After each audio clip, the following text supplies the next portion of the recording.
Hello, it's Brian Foster streaming live on my website, Facebook site, Spiritism in the Spirit World Around Us. Tonight, we are going to be talking about near-death experience, James' life review.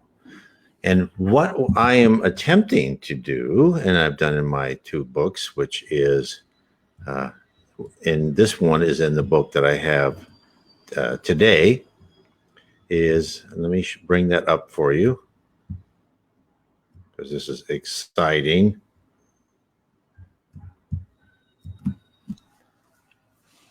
This is what really happens during near-death experiences according to Spiritism.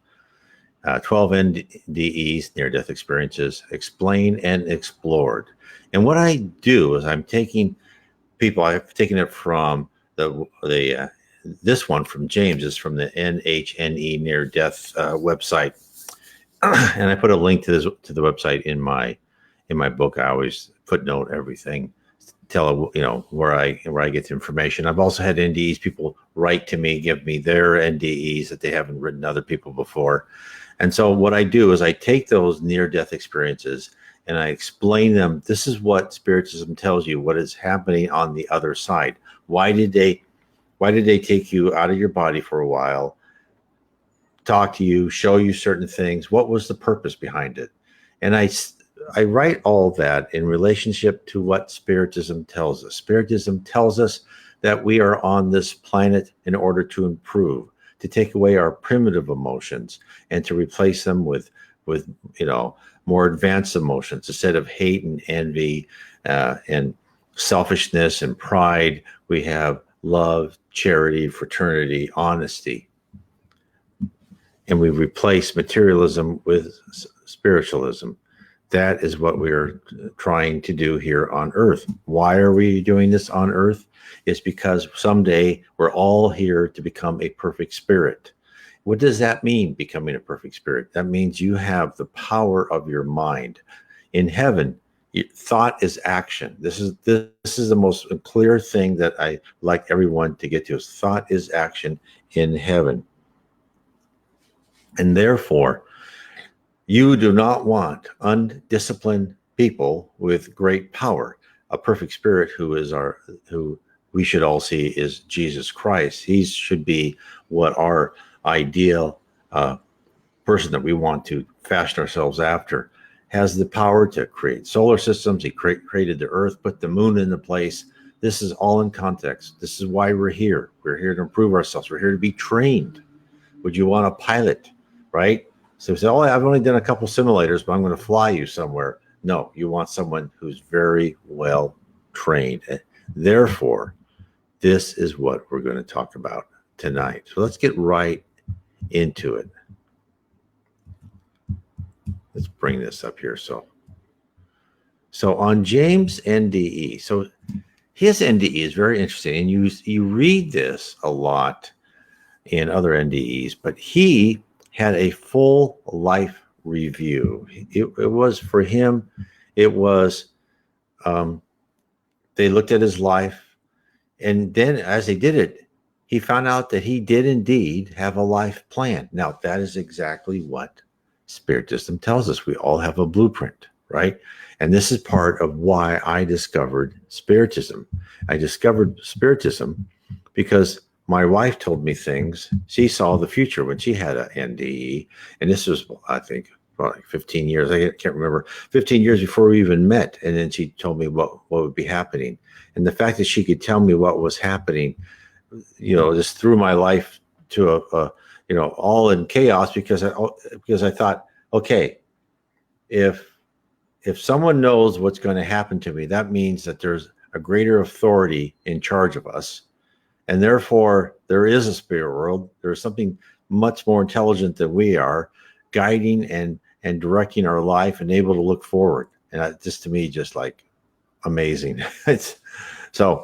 And the more I've discovered, the more I find I'm finding more and more detail. That's why I've written my book, NDEs, and also The Spirit World Talks to Us. Another book I have on NDE is The Spirit World Talks to Us, which I recommend, again, if people are interested in near-death experiences, for people to look at that. So let's talk about James for a while here. So James had major surgery, and during his operation, his heart stopped. Now, they on the operating table saw his heart stop, but when his heart stopped, he was guided to the spirit world. There, he was brought in front of a tribunal to determine if he should return or not to his physical life.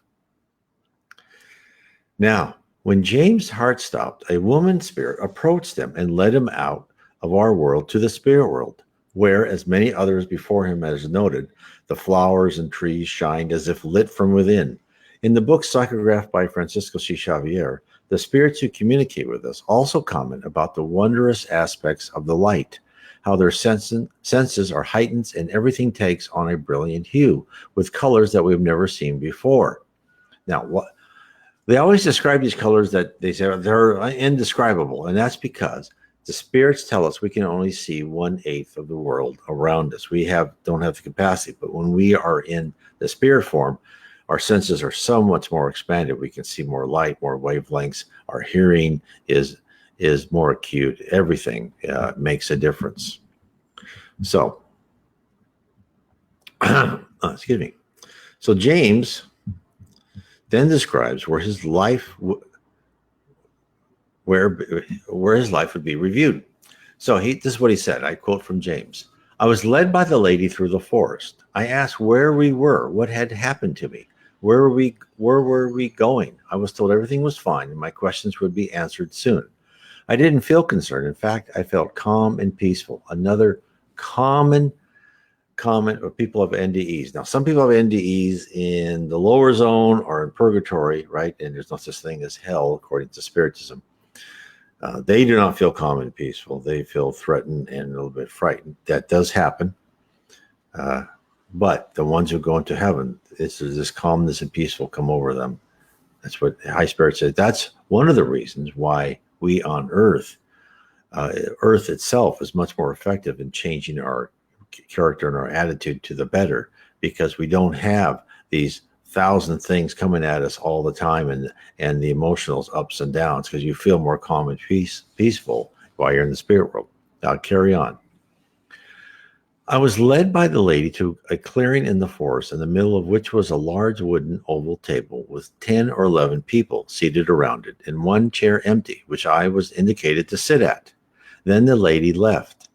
The people at the table seemed very familiar, but in an otherworldly way, and also had the same young but old-looking qualities.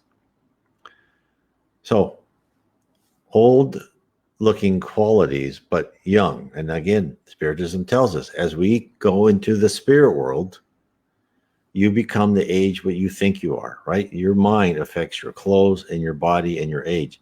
People who come in young become older as the way they feel. People who are older, they become young. It could be in your 20s or in your 30s or your 40s or 50s, if that's what you feel comfortable for.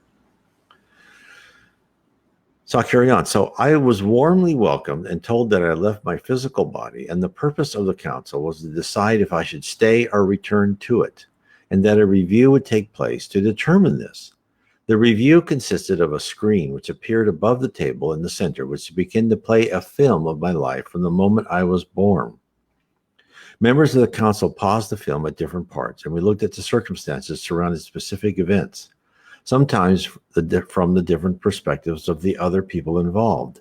But mostly, they were interested in how the experiences had affected me and my feelings about things. So, let's talk about this group. In the spirit world, as on Earth, we all have our group of friends who have been with us since we were in school and who have always been concerned with our welfare, constantly checking on our progress with the noble aim of assisting us in our major life challenges. We have our friends in the spirit world who are all the more special because they sometimes watch over us and other times they reincarnate to share our trials together. Additionally, we all have mentors, older and wiser people. Now, they may not look older, but they are older as far as maturity, spiritual maturity, but in life reincarnated or accelerated faster than we had. And to them, we look for advice and guidance. Again, the same concept applies to our spirit mentors. The group that worked with James is most probably made up of friends and mentors, souls that he has intimately known in the spirit life, but due to his recent separation from his body, his memory before the commitments of his current physical life is probably hazy. Hence, he seems to know them, and he also feels comfortable in their presence. So next, James' life is reviewed, and not just his actions, but the emotional effect he had upon others, and the motivations that caused his actions are analyzed. This is one of the central tenets of Spiritism. Our thoughts are actions. For with thoughts, all begins, and actions are merely the completion of a thought. It gets more complex, for our very thoughts influence events and others around us. All of us, even here in physical form, to a certain extent, we are like radio towers, beaming our innermost musings and emotional highs and lows to those around us. The spirit world tells us we have a responsibility to control the waves emanating from our brains. Now, this all sounds extremely difficult to perform, but think for a moment why this must be so.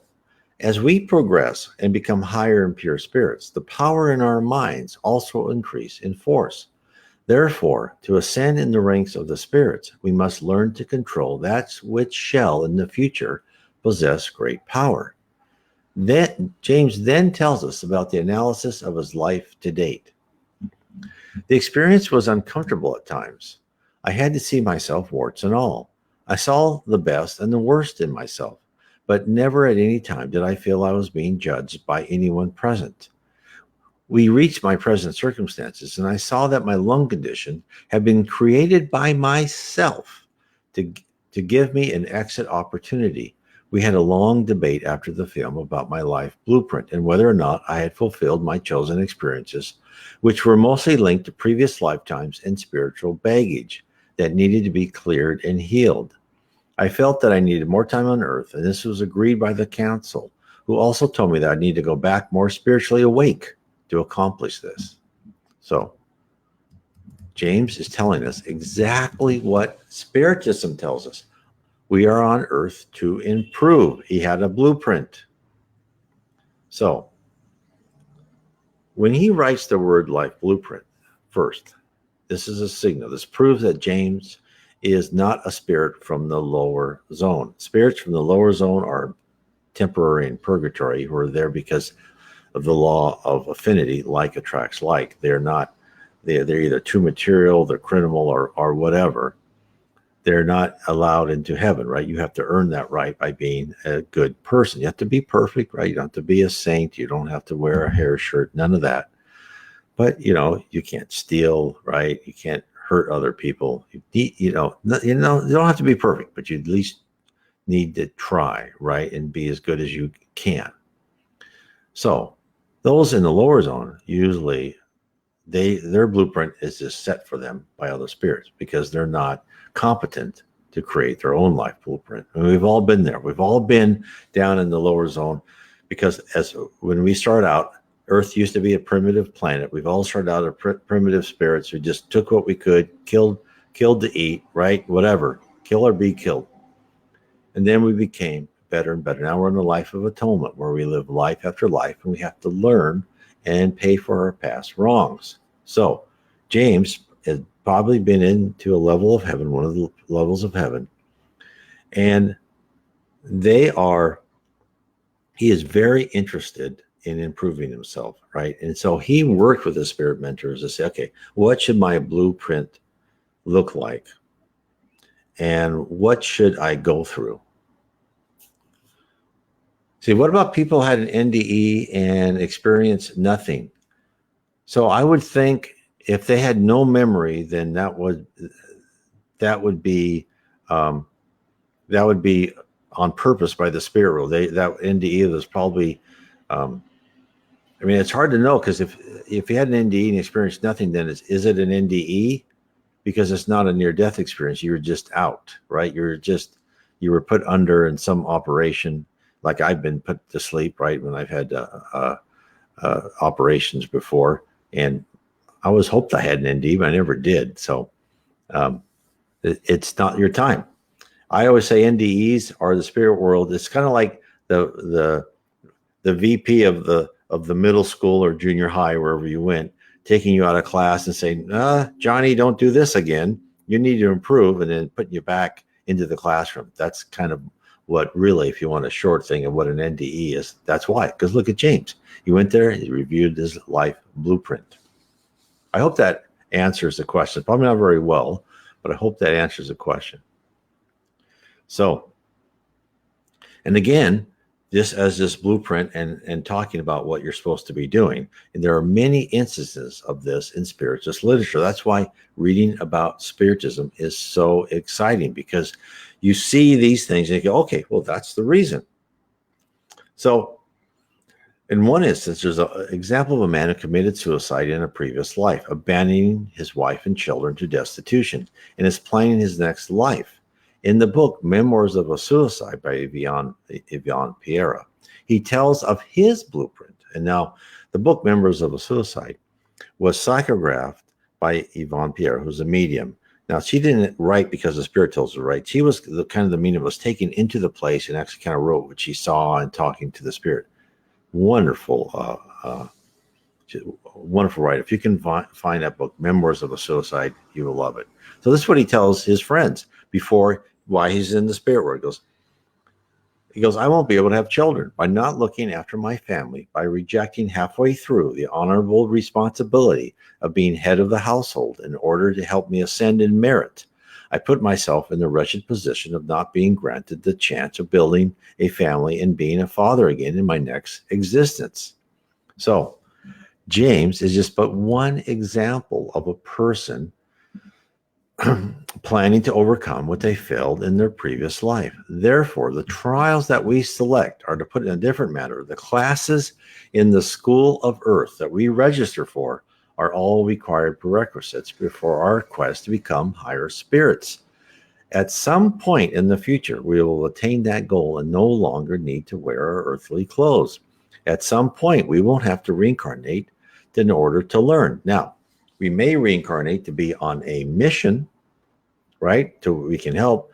There's a example in the book by Divaldo Franco that he psychographed, and it was talking about spirits from higher planets, planet of regeneration, what we're trying to become next, coming to Earth to help Earth become a more advanced planet, for they could become examples for us. They'd be honest and good politicians, caring doctors, teachers, professors, scientists, all people that will make an impact and be an example. So, another fascinating comment made by James is his mentioning as his lung condition was pre-planned. How can that be? Well, again, this is not uncommon in the spirit world. Not only do we determine the complete diagram of our bodies, but we also plan in advance afflictions that await us. In the book Missionaries of the Light by Francisco C. Xavier, inspired by the spirit Andre Louise, Andre talks about a spirit who works in the Reincarnation Planning Center in the heavenly city, No Solar.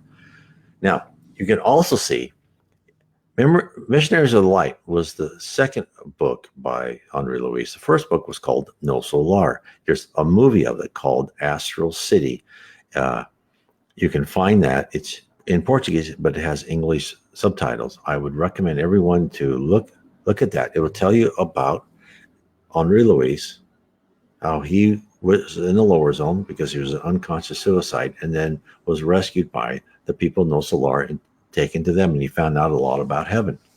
I'd recommend that movie. It's a very good Spiritist movie. Also, just for everybody, on Netflix, there's the movie Kardec, which is after Allan Kardec, who was the great codifier of Spiritism. So anyway, Andre Louise is in the Reincarnation Planning Center, and he points out the extent of our future planning. Someone tells me, he goes, here's the plan for the future reincarnation of a friend of mine. He goes, do you see the dark spots from the descending colon to the sigmoid loop? This indicates that he will suffer from a large ulcer in this area as soon as he becomes an adult. Nevertheless, he has chosen it. So, what are they saying?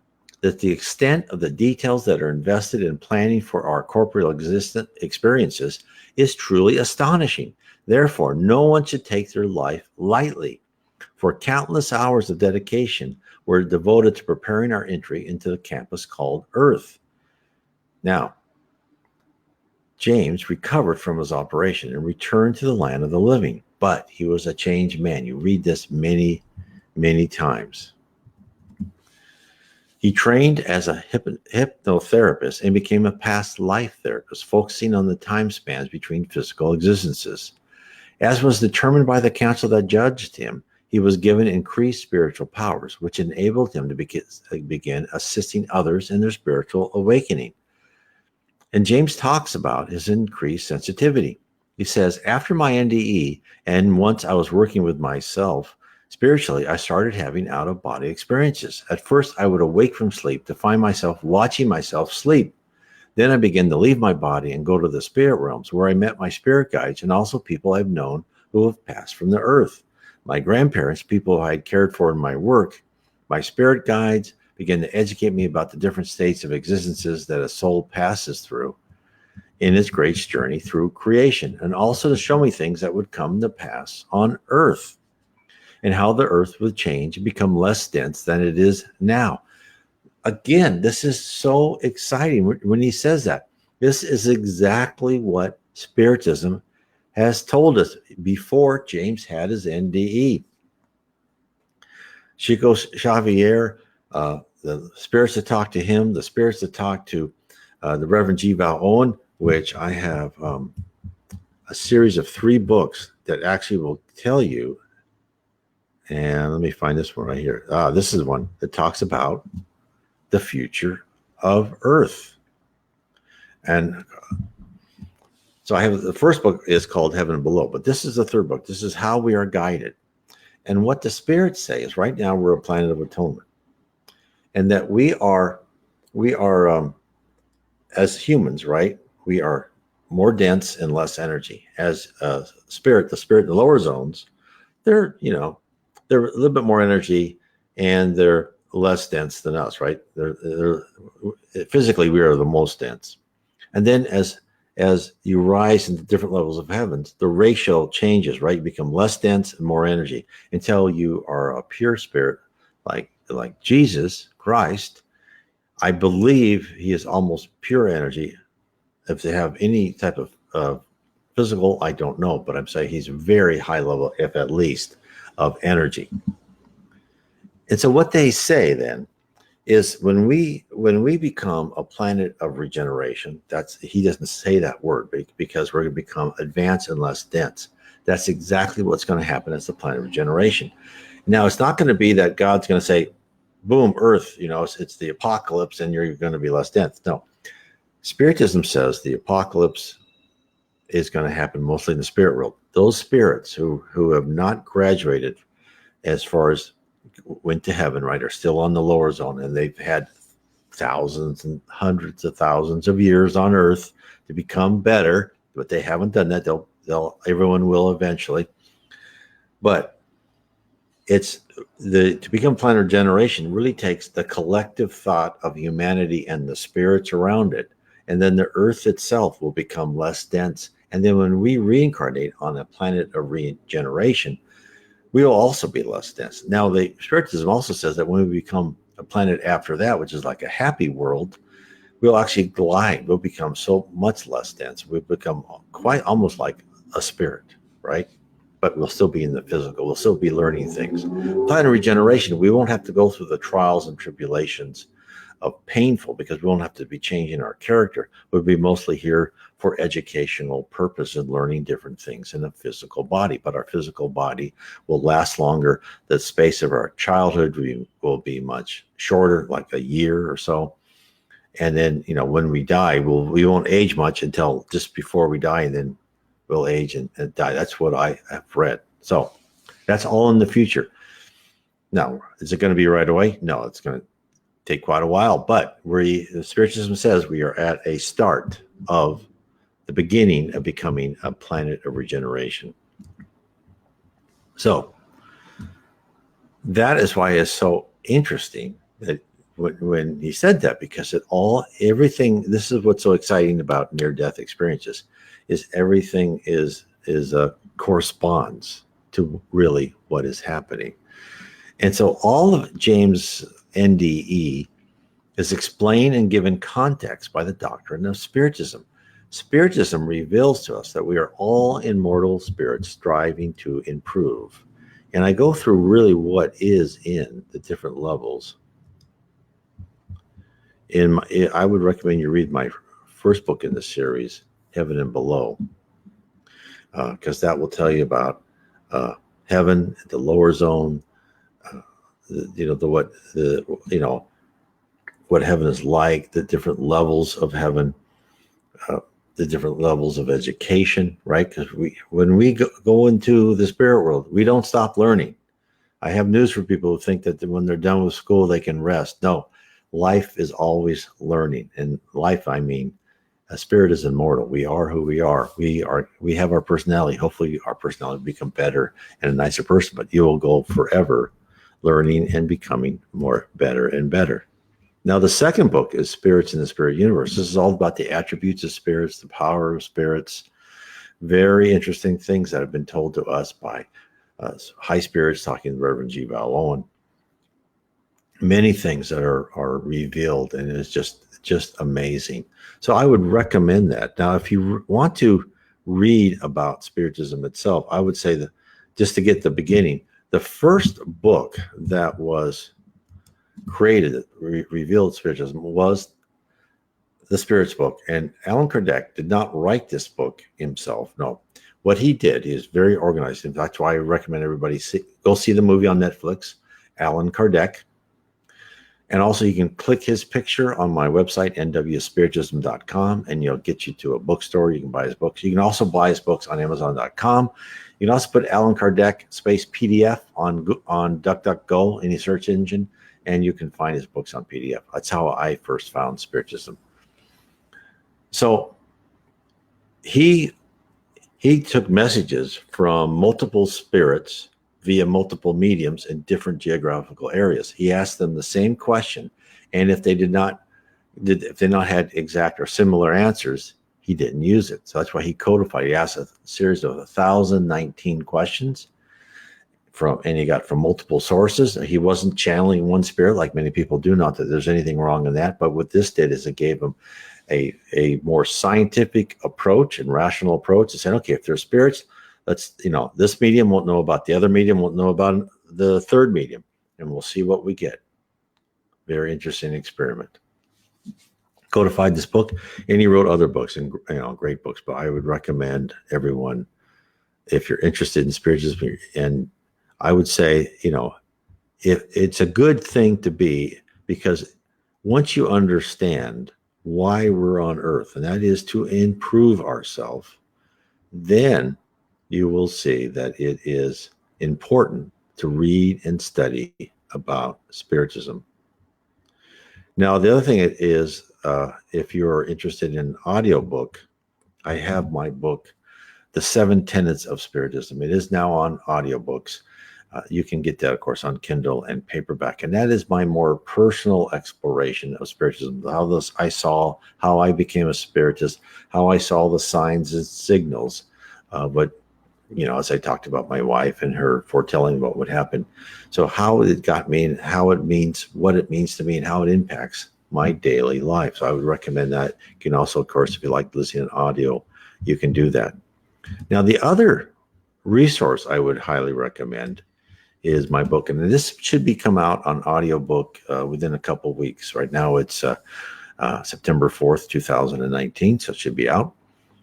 And that is, how do you ascend? What should you do on Earth? So I have books telling you, my own personal viewpoint, I have books telling you about heaven, spirits, and how we're guided. And then How to Live tells you, okay, if you want to go experience this, how do you go about improving yourself? How do the spirits tell us improve? What steps do the spirits tell us to improve ourselves? And this is all based on like 24 steps from Andre Luis. And he made it a poem. These are just very short stanzas. And I explore what these stanzas mean according to the spirit world. And then how do you accomplish what they say? So that should help. And then if you want a more one-on-one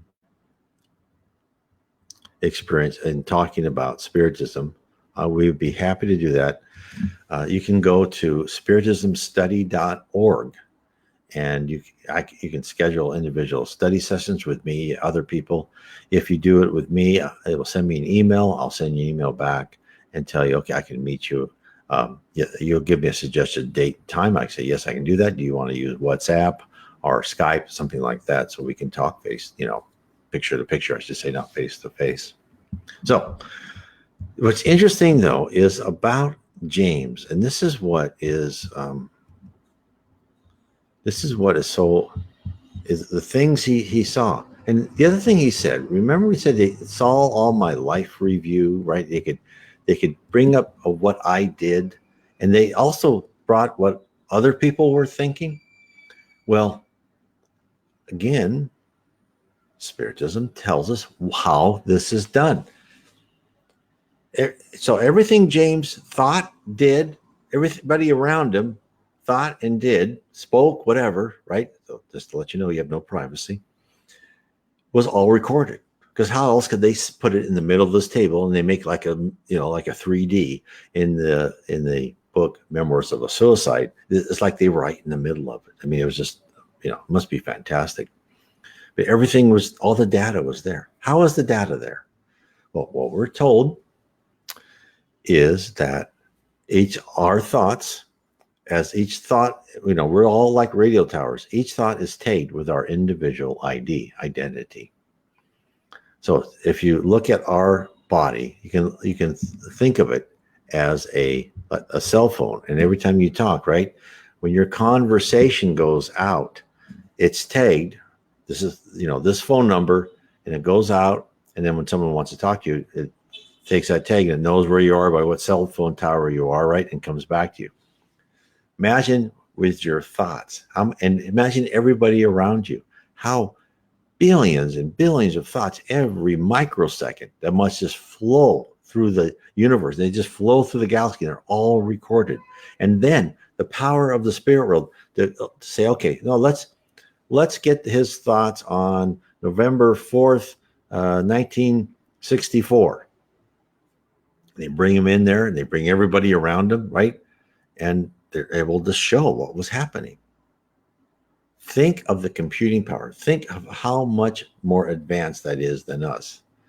And this is why no matter what we think, we should be humble, right? Because this is so far advanced than us. We are like the little kids on the block who, don't understand, how things work, and just like stand in awe, like a 6-year-old for a magician that other people can look at and go, yeah, I know how that works. That is us.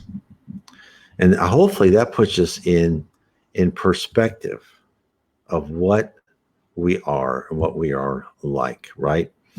So I cannot emphasize enough how important it is for us to study and learn and understand what the spirit world expects of us.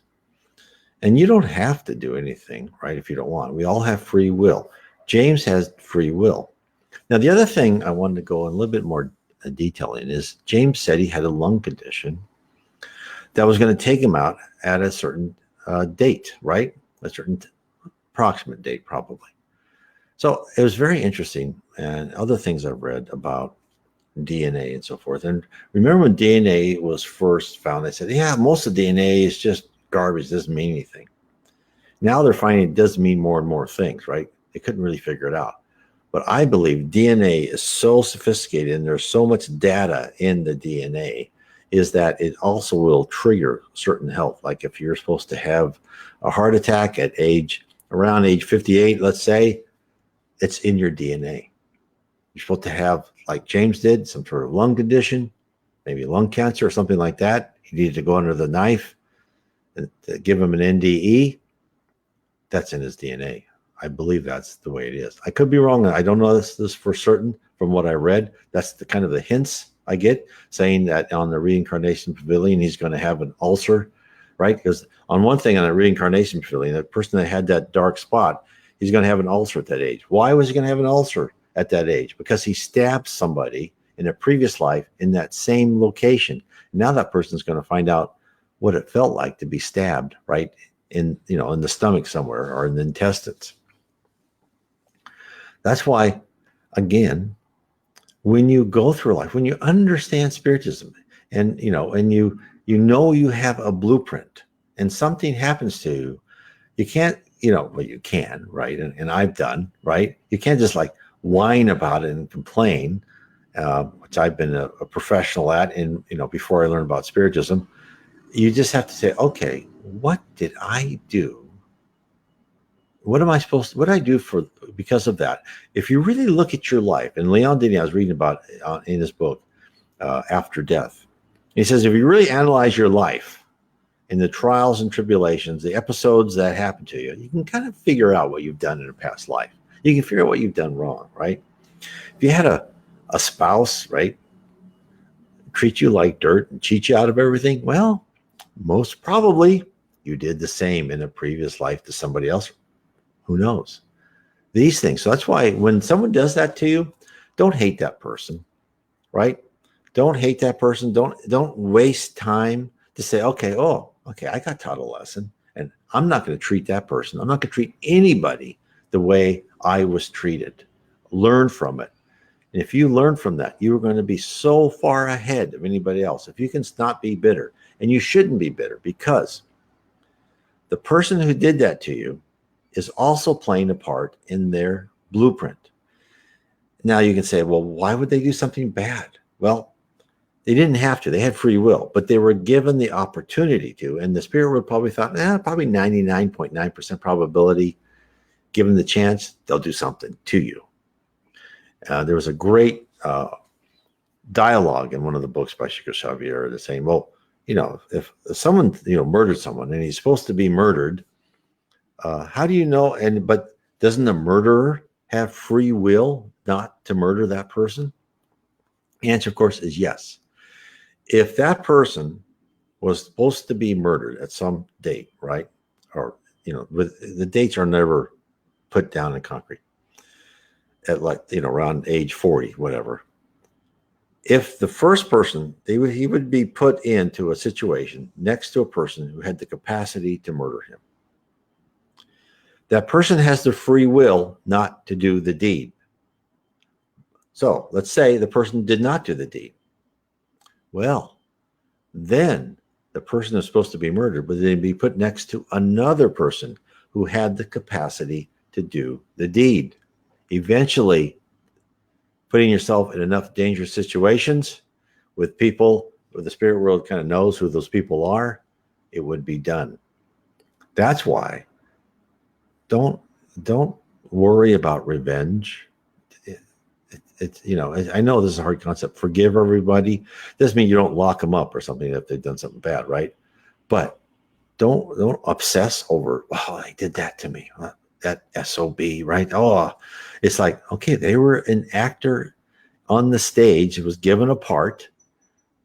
They used their free will. And that person, I guarantee you, karma is real. That person will go through their own life experiences to teach them what they did wrong, just like you were taught what was wrong that you did wrong, and then that was wrong was done to you, so you could decide, I'm not going to do that again.